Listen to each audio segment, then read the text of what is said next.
Okay. Hi, everyone. It's Josh Schultz, and I just wanted to review a little bit about the results of your data literacy poll that you took in the third module. I think that some of the results are interesting and maybe interesting to you. A couple of things: your highest score, or the results that were highest, had to do with your confidence in interpreting data, which is not surprising, as teachers who routinely do that. And you've clearly shown me that you're able to interpret data quite well, and so that's good that you're feeling confident about that.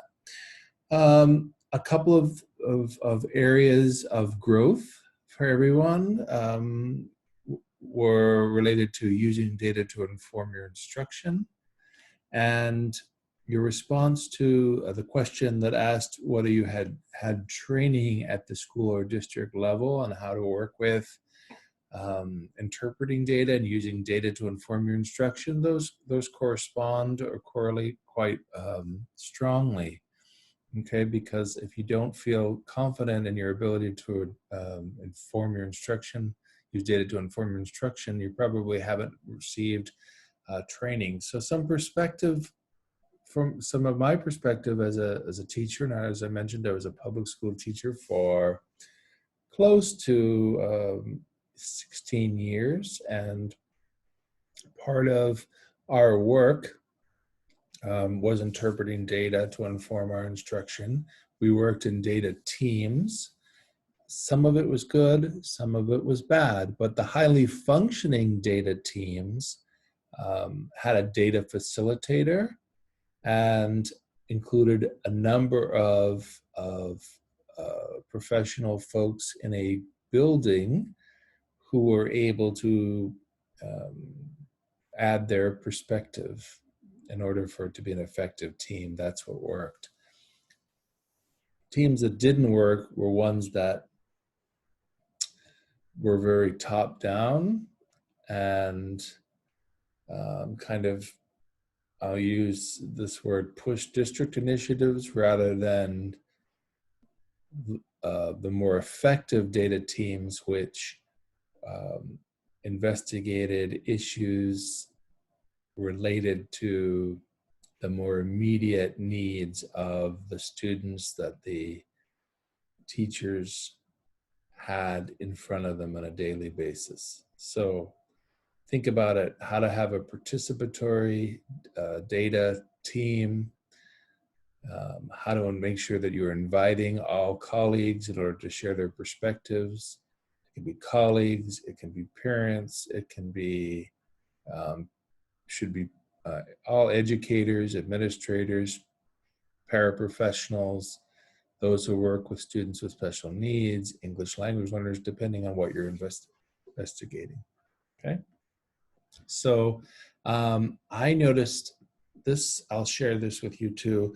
It is, comes from Hanover Research, and it discusses a couple of things, the roles of a data facilitator and what a data team does. And I thought it was kind of worth sharing as I found out.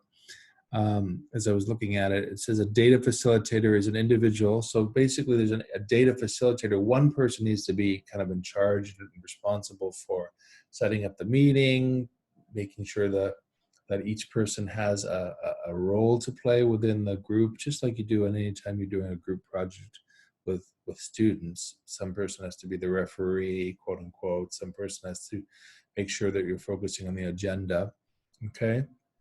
That person, it's their sole responsibility to facilitate. Now that can be someone who has that as a full-time role, or it could be someone who takes that on as a service opportunity. It is, it's really important if you're working in schools to work working in a grade level team, that everyone shares that responsibility, but get some training on how to do, be a data facilitator, an effective data facilitator. Okay, so some of the responsibilities of a data facilitator will be to model data use and interpretation, model how to transfer daily classroom practices based on data-driven diagnosis of student learning issues. Basically, you collect data and that data informs your practice. You assist, the data facilitator will assist everybody involved, all the stakeholders, with how do we interpret this, and then what do we do with it, okay? And there may be training involved as well. A good data team will be a school-based group of educators who they come together, they analyze the data, they work with that administration, instructional coaches, and everyone determining what the goals are for the students in terms of sure, this is when you kind of think about school, your school mission, your school goals, your district goals, etc.